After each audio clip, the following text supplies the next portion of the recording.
So generally how it works is we'll have a discussion, as we have, about this particular piece, which I wrote for the Coronation, for voice and organ and choir. And I know you're playing, which is absolutely beautiful, and I know the stuff that you do. So I actually just honed in on that and tried to write a piece that would in some way suit your style, but kept the kind of originality of the piece. So that's what I tried to do, and I think it seems to have worked.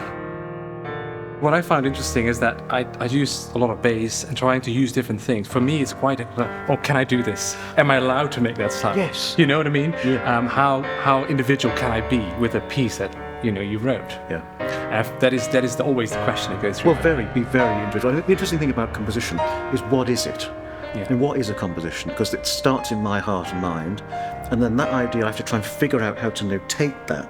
And notation is the biggest problem in music because it isn't anything. And then that then goes to the performer, who takes that and tries to see what's behind that, and then of course adds themselves. Exactly. And then it's performed, and then the listener hears it, and then that's the piece. So there's no piece of music until the very end. So it's a really tricky thing. The biggest question for me is tempi.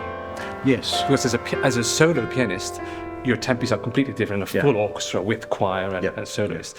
And that is the thing. So I took quite a lot of liberty into trying to still have the flow of the piece. And that is the question, really. Yeah, well, tempi for any piece of music, any composer, is quite tricky, because when you're composing music, you're not composing in real time.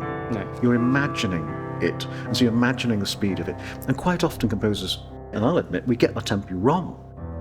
So it's only when the performer starts doing it, you think, it needs to slow there, and it needs to, the space affects it, the performer affects it, the time of day sometimes affects it. So I always if I put tempi, I put approximate. Yes. To get me out of that, which means that if you suddenly feel, actually, my heart's taking me this way today, that's absolutely fine. If music doesn't work like that, then it's not really very good music, in my opinion.